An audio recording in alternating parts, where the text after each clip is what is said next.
On the night of April 9th, 2023, 25-year-old Abdullah Hassan received a phone call that would cost him his life. Just after 1 a.m., in the darkness outside his Sheffield tower block, three figures emerged from the shadows. One of them raised a gun and fired a single shot that tore through Abdullah's leg, severing his femoral artery. Within minutes, he was dead on the staircase of his own building, bleeding out as paramedics fought desperately to save him. No warning, no chance to run. Just a carefully orchestrated trap that had been set in motion hours earlier, barely half a mile away. This wasn't a random act of violence. It was a calculated assassination, born from a drug dispute and masterminded by someone determined to prove their status in Sheffield's criminal underworld. Welcome to Crime Pulse, where we examine the cases that shake Britain's communities to their core, seeking truth and justice for victims whose lives were stolen too soon. If you're watching for the first time, please subscribe to stay updated on our deep dives into the darkest corners of British crime. Your subscription helps us continue bringing these important stories to light. Drop a comment below with your thoughts on this case. These conversations matter. Thank you for being part of our community. Now, let's uncover what really happened that Easter Sunday morning in Sheffield. April 8th, 2023 started like any other Saturday for Abdullah Hassan. The 25-year-old spent the afternoon enjoying a barbecue with friends and family, laughing and sharing food in the spring sunshine. As evening fell, he returned to his 8th-floor flat on Callow Drive in Gleadless Valley, a quiet residential area in southeast Sheffield. That night, Abdullah stayed up late with his brother, talking and relaxing into the early hours of Easter Sunday. It was meant to be a time of celebration, of family, of peace. But half a mile away, in a flat on Derby Street, a very different kind of gathering was taking place. At the home of 29-year-old Demi Dunford, 4 people were putting the final touches on a plan that would end Abdullah's life before sunrise. For weeks, Dunford had been locked in a bitter dispute with Abdullah over drug dealing. The exact details of their feud remain murky, but what's clear is that Dunford felt disrespected, undermined, challenged, and in the world she operated in, that couldn't stand. Dunford wasn't working alone. She'd recruited 3 accomplices for what prosecutor Stephen Wood KC would later describe as a cold-blooded, targeted shooting and murder. Each of them would play a crucial role in the conspiracy that was about to unfold. Let's take a moment to understand who these people were, because this wasn't a crime of passion or a spur-of-the-moment decision. This was a coordinated effort involving multiple individuals, each with their own part to play. Demi Dunford, 29 years old, was no stranger to South Yorkshire Police. 3 years earlier, in June 2020, she'd been involved in a terrifying night of violence when bullets were fired through the windows of 2 separate properties in Sheffield. It was a drive-by shooting that left residents traumatized and communities shaken. Dunford's role in that incident was helping to destroy evidence. She was part of a pre-arranged plan to torch the vehicle used in the shootings. In 2022, she was sentenced to 20 months for perverting the course of justice in that case, plus an extra 8 months for possession of 32 wraps of Class A drugs. Remarkably, she'd also been charged with conspiracy to murder in that same case, but was found not guilty. The court heard it was all about guns and gangs. Because of time already served, Dunford walked free from court that day, but she clearly hadn't learned her lesson. By April 2023, she was back in the drug game, and when a dispute arose with Abdullah Hassan, she decided to settle it permanently. Then there was Alex Taff, 30 years old, from Catcliffe in Rotherham. Osai Williams, 29, who would later be remanded to HMP Loudham Grange, and Andrew Horton, 47, from Stradbroke. Horton's role was particularly significant. He was what's known in criminal circles as the armourer, the person who supplied the firearm that would be used to kill Abdullah. There was also a 5th player, Emma Horton, Andrew's 37-year-old sister. While she wasn't involved in the actual murder plot, She would later help her brother try to cover up his involvement, taking his car to be valeted in a desperate attempt to destroy forensic evidence. Together, these 5 people set in motion a chain of events that would devastate a family and shock a community. As Abdullah Hassan sat talking with his brother in the early hours of April 9th, unaware of the danger approaching, CCTV cameras across Sheffield were capturing every movement of the conspirators. At approximately 1:06 a.m., 3 figures dressed in dark clothing were recorded on camera, walking along the path from Derby Street. They were heading in the direction of Callow Drive, moving through the quiet streets of Sheffield with deadly purpose. Those 3 figures were Osai Williams, Demi Dunford, and Alexander Taff. Back at Dunford's flat on Derby Street, Andrew Horton waited with a car, ready to provide the getaway once the deed was done. He'd already supplied the gun. Now his job was to make sure the shooters could vanish into the night. The plan was simple but effective. They would lure Abdullah out of his 8th-floor flat, using a pretext he couldn't refuse: a potential drug deal. In his line of work, these late-night calls weren't unusual. Someone needed product, you made the sale. It was business. But this call wasn't about business. This call was bait. At around 1:13 a.m., Abdullah's phone rang. It was Alex Taff on the other end, claiming he wanted to buy drugs. Could Abdullah come down?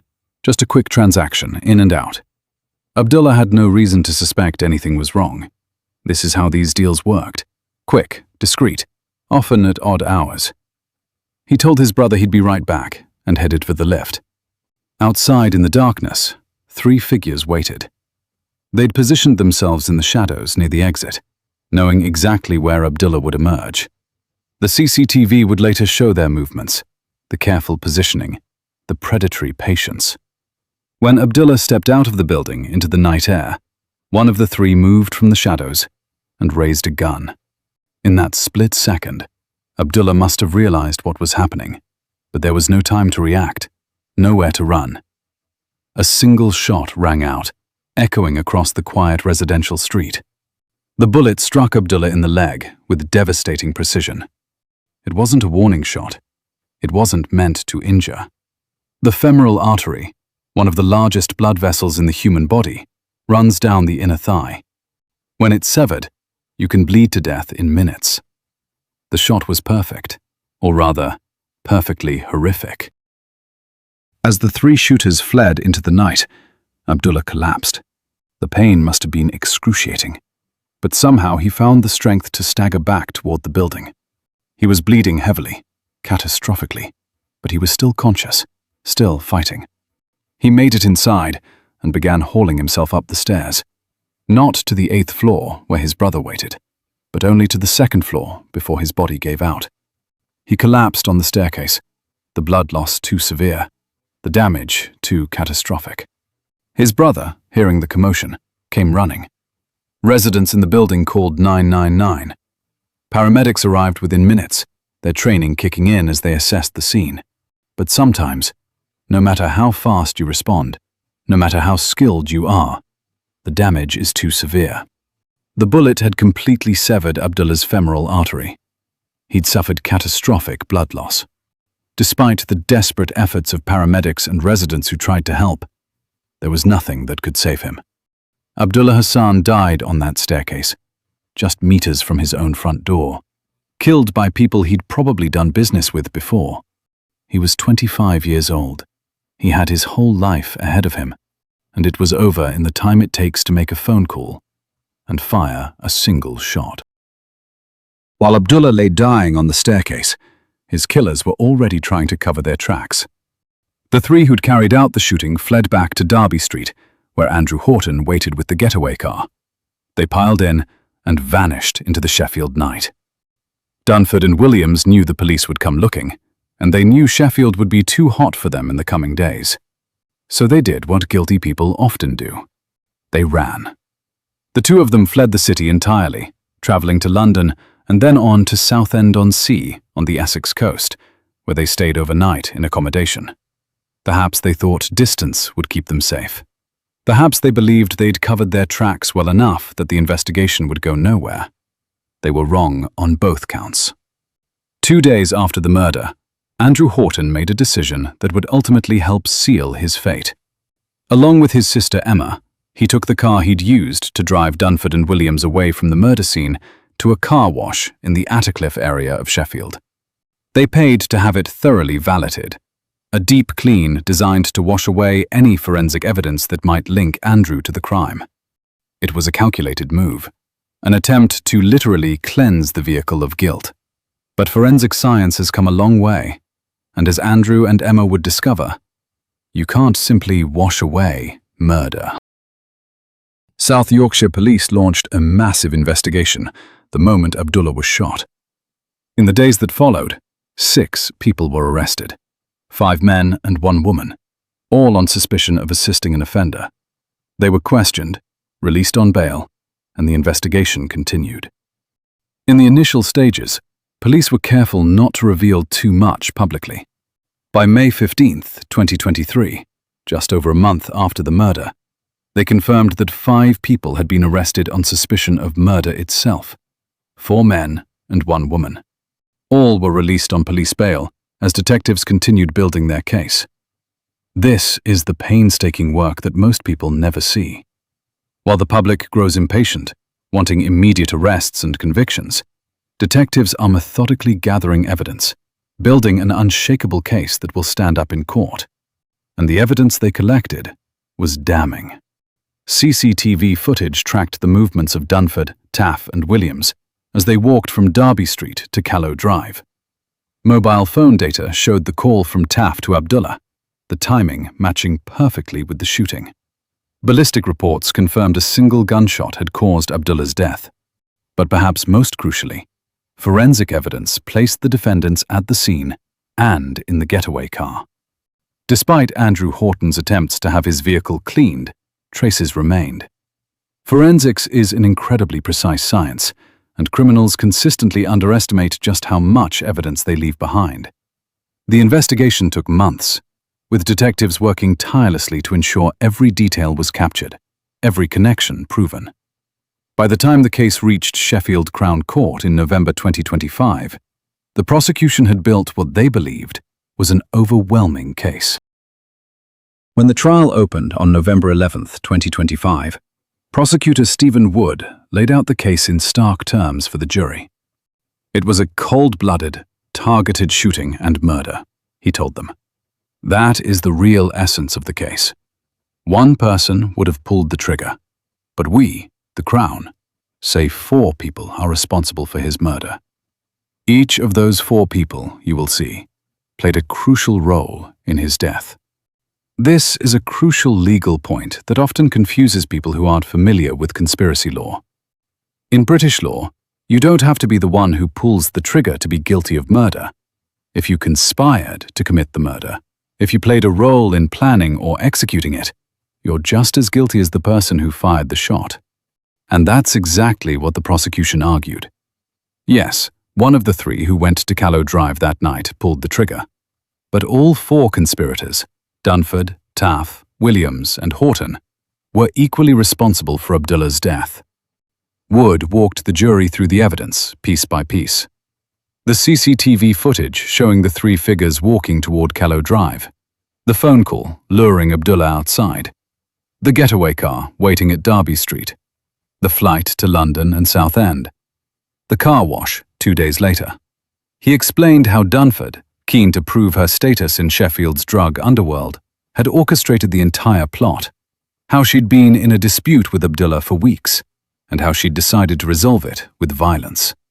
How she'd gathered her team, obtained a weapon through Horton, and set the trap that ended Abdullah's life. The defense fought back, as they must, but the evidence was overwhelming, and in the end, the jury agreed. After hearing all the evidence and deliberating on the facts, the jury at Sheffield Crown Court delivered their verdicts. All 4 main defendants were found guilty of conspiracy to murder Abdullah Hassan. Demi Dunford, 29, of Derby Street, Heeley, was convicted of murder and 2 additional counts of possession of controlled drugs with intent to supply. the woman who'd orchestrated the entire plot, who'd brought these people together and set Abdullah's death in motion, was going to prison for a very long time. Alex Taff, 30, of Springfields, Catcliffe, Rotherham, was found guilty of murder. The man who'd made the phone call to lure Abdullah outside, who'd been part of the ambush in the shadows, would join Dunford behind bars. Osai Williams, 29, of East Glade Avenue, Burley, was also convicted of murder. The third member of the group, who'd walked from Derby Street to Callow Drive that night, who'd been there when the shot was fired. Andrew Horton, 47, of Smelterwood Crescent, Stradbroke, was found guilty of murder and an additional charge of conspiracy to pervert the course of justice. The armourer who'd supplied the gun, who'd waited in the getaway car, who'd then tried to destroy evidence, he too would face decades in prison. And finally, Emma Horton, 37, Andrew's sister, was convicted of perverting the course of justice for her role in helping clean the car and destroy evidence. As the verdicts were read, families on both sides of the courtroom experienced very different emotions. For Abdullah's loved ones, there was relief that justice had been served, mixed with the permanent grief of knowing he's never coming back. For the families of the convicted, there was shock, denial, and the dawning realization that their loved ones would spend most of their remaining years behind bars. After the verdicts were delivered, Detective Chief Inspector Andy Knowles, the senior investigating officer in the case, spoke about the broader implications of what had happened. His words cut to the heart of why cases like this matter so much to communities. Gun crime and drugs are inseparably linked, he said, with disputes over supply, territory, and profit often spiraling into violence, and in this case, murder. This dangerous connection does not only affect those directly involved, it creates volatile situations where innocent people can tragically be caught in the crossfire. This is the reality that many communities across Britain face. The drug trade generates enormous amounts of money, and where there's money, there's competition. Where there's competition, there's conflict. And increasingly, those conflicts are being resolved with firearms. Sheffield isn't London or Manchester, cities often associated with gang violence in the public imagination. But gun crime doesn't respect geographical boundaries. It happens in cities and towns across the country, in communities that often feel forgotten or ignored. Andy Knowles continued, "That is why we are determined to remove these dangerous offenders from our communities. The ripple effect of drugs and firearms spreads fear, destabilizes neighborhoods, and underlines the urgent need for communities to support our efforts. Together, we can ensure that offenders like Dunford, Taff, Horton, and Williams remain behind bars." He thanked everyone who contributed to the investigation, including members of the public who came forward with information, and the team of officers who worked tirelessly to achieve justice for Abdullah and his family. South Yorkshire Police released a statement emphasizing the connection between drugs and serious crime. Drugs are a major factor in serious and organized crime and trigger a chain of dangerous, deadly, and inhumane actions. They have no place in our communities, and today's verdict of key players in the death of Abdullah Hassan sends a strong message to anyone involved in this criminality. Sentencing for the convicted killers was adjourned until January 2026, giving the judge time to consider appropriate punishments for each defendant. But given the severity of the crime, a premeditated murder involving a firearm, the sentences are likely to be substantial. In British law, murder carries a mandatory life sentence. The only question is the minimum term that must be served before the possibility of parole. For a planned, execution-style killing like this, we're likely talking about minimum terms of 25 to 30 years or more for the principal offenders. Demi Dunford, as the orchestrator of the plot, faces spending the majority of her remaining life behind bars. She's 29 now. Even with a lenient 25-year minimum term, she'd be 54 before she could even apply for parole, and there's no guarantee it would be granted. Alex Taff and Osai Williams, both in their late 20s and early 30s, face similar prospects. Andrew Horton, already 47, will likely die in prison, even if he's eventually released in old age. Emma Horton, convicted of perverting the course of justice rather than murder itself, faces a significantly shorter sentence. But her decision to help her brother clean that car, to try to destroy evidence of a murder, will still cost her years of her life. These are the consequences of choosing violence. These are the results of deciding that a drug dispute is worth taking a human life. The murder of Abdullah Hassan is a tragedy on multiple levels. A young man is dead, killed in a dispute over drugs. 4 people are going to prison for most or all of their remaining lives. A community has been traumatized. Families on both sides have been destroyed. And for what? What was gained by any of this? Demi Dunford wanted to prove her status, to show she couldn't be disrespected in the drug trade. Now she'll spend decades in a cell, her status reduced to a prison number.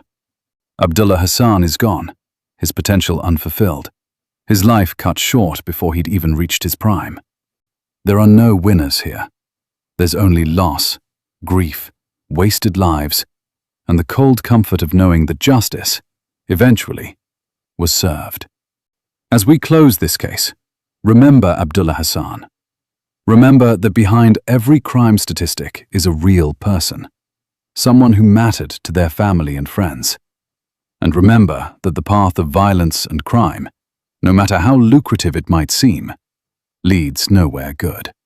If you found this video informative, please leave a like and subscribe to Crime Pulse for more in-depth coverage of cases that impact British communities.